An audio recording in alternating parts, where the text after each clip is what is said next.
Good morning all of you. I am going to explain parts of sentence. Sentence की definition क्या होती है? एक group of word which make complete a sense is called sentence. शब्दों का ऐसा समूह जो पूर्ण अर्थ प्रकट करे उसे हम sentence कहते हैं. Kinds of sentence, subject and predicate. Subject जिसके बारे में हम कुछ कहते हैं उसे हम subject कहते हैं. Kinds of subject, there are two types of subject. First is qualifier, second is the head word. Qualifier कौन होता है? जो head word से पहले कोई एक word आए उसे हम qualifier कहते हैं. Head word कौन होता है? जो sentence में मुख्य होता है उसे हम head word कहते हैं. Kinds of qualifier, there are three types of qualifier. Determiner, adjective, adjective, phrase.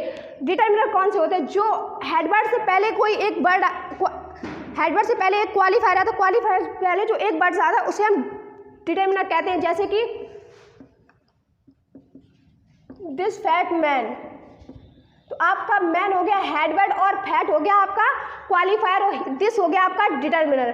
तो एडजेक्टिव जो नाउन या प्रोनाउन की विशेषता बताता है उसे हम एडजेक्टिव कहते हैं. एडजेक्टिव फ्रेज जो अर्थ तो प्रकट करे पर पूर्ण अर्थ प्रकट ना करे उसे हम एडजेक्टिव फ्रेज कहते हैं. जैसे ऑन दी रोड,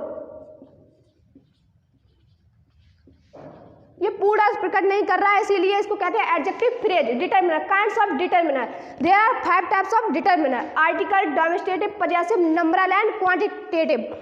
आर्टिकल कौन से होते हैं? A and the. आर्टिकल के कितने पार्ट्स होते हैं? Definite and indefinite.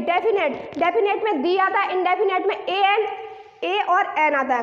डेमोन्स्ट्रेटिव जो संकेत कर, डेमोन्स्ट्रेटिव डिटरमिनर कहते हैं जैसे कि this, that, these, those. Possessive जैसे आई का माई, ही का हिज, सी का हर, इट का इट्स, यू का योर, ये होते हैं आपके पजेसिव डिटरमिनर. नंबरल जिसे संख्या का बोध होता है उसे हम नंबरल कहते हैं. जैसे कि इसके 2 पार्ट्स होते हैं, कॉर्डिनल एंड ऑर्डिनल. कॉर्डिनल कौन से होते हैं? जो 1, 2, 3 ये होते हैं आपके कॉर्डिनल. ऑर्डिनल होते हैं फर्स्ट, सेकेंड, थर्ड, ये होते हैं जो पोजीशन बताते हैं उसे हम कहते हैं ऑर्डिनल. क्वांटिटेटिव जिसे नापा या तोला जा सके उसे हम क्वांटिटेटिव कहते हैं. जैसे कि water, wheat, rice, hair and etc. और अब मैं आपको बताने जा रही हूँ प्रेडिकेट से parts. Verb and object. Verb के 2 पार्ट्स होते हैं. Kinds of verb, there are 2 types of verb, main verb and auxiliary verb. Main verb को एक्शन वर्ब भी कह सकते हैं. मेन वर्ब वो जो हम लोग एक्शन करते हैं, जैसे कि हम बोल रहे हैं ये आपकी मेन वर्ब है. ऑक्सिलरी वर्ब जो मेन वर्ब की सहायता से आती है उसे हम ऑक्सिलरी वर्ब कहते हैं. Main verb, kinds of main verb, there are 2 types of main verb, transitive and intransitive. Transitive कौन सी होती है? जिसमें ऑब्जेक्ट दिया जाता है वह ट्रांसिटिव वर्ब होती है, जिसमें ऑब्जेक्ट नहीं दिया जाता है वो इंट्रांसिटिव वर्ब होती है. जैसे ही रीड्स,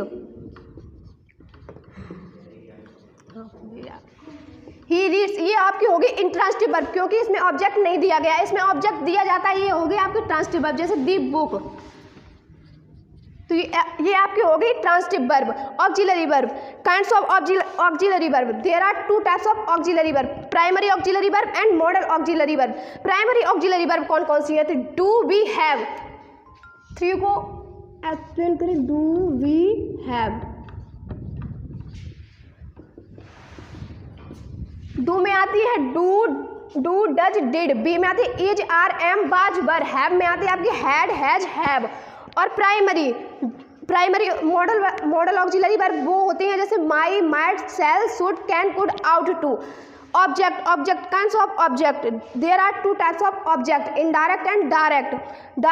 इनडायरेक्ट आपका होता है लिविंग थिंग्स एंड डायरेक्ट होता है आपका नॉन लिविंग. जैसे लिविंग थिंग्स को सजीव, हिंदी में सजीव कहते हैं और नॉन लिविंग थिंग्स को निर्जीव कहते हैं. जैसे इनडायरेक्ट है, इनडायरेक्ट ऑब्जेक्ट पहले आएगा और डायरेक्ट ऑब्जेक्ट बाद में आएगा. जैसे he gave me a book,